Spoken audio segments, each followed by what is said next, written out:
భారతరత్న భారతదేశాన్ని అనేక రంగాల్లో అభివృద్ధి చేసిన నాయకుడు మాజీ ప్రధాని రాజీవ్ గాంధీ వర్ధంతి సందర్భంగా మహానేతకు కురవి మండల కేంద్రంలో కాంగ్రెస్ మండల పార్టీ ఆధ్వర్యంలో ఘనంగా నివాళులు అర్పించారు. ఈ సందర్భంగా మండల ప్రధాని కార్యదర్శి అరివి మోహన్ రావు, కురవి టౌన్ అధ్యక్షులు నారాయణ రాజేంద్ర కుమార్ మాట్లాడుతూ భారతదేశాన్ని ఐటీ రంగంలో అభివృద్ధి చేసి ప్రపంచ దేశాలతో పోటీ పడేలా పేరు తీసుకొచ్చి భారతదేశాన్ని నెంబర్ 1 స్థాయికి తీసుకొచ్చారని అన్నారు. మండల కాంగ్రెస్ పార్టీ గ్రామ కాంగ్రెస్ పార్టీ ఆధ్వర్యంలో భారతదేశ మాజీ ప్రధానమంత్రి రాజీవ్ గాంధీ గారి 34వ వర్ధంతిని ఈరోజు కొరవి మండల కేంద్రంలో జరుపుకోవడం జరిగింది.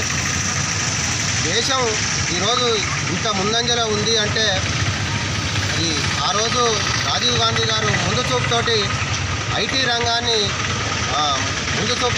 రంగాన్ని భారతదేశానికి తీసుకురావడం వల్లనే ఈరోజు ఏ గ్రామంలో చూసినా ఏ రాష్ట్రంలో చూసినా ఐటీ ఈరోజు ఇన్ఫర్మేషన్ టెక్నాలజీ తోటి భారతదేశం ముందంజలో ఉంది, ప్రపంచంలోనే ముందంజలో ఉందంటే ఈరోజు అది రాజీవ్ గాంధీ గారి యొక్క ఘనతగా చెప్పుకోవాలి. టెక్నాలజీని ముందుకు తీసుకెళ్లారు. ఆ టెక్నాలజీ ముందుకు తీసుకెళ్లిన కారణంగా ఈరోజు భారతదేశం అన్ని దేశాల కంటే ముందంజలో ఉంది. వారి యొక్క కుటుంబం త్యాగంలో ఉన్నారు. వారు కానీ వారి అమ్మగారు కానీ ఉగ్రవాదుల చేతిలో హతమైనారు. వారిని తలుచుకుంటూ కాంగ్రెస్ పార్టీ ముందుకు పోవాలని ఆశిస్తూ ముగిస్తున్నారు.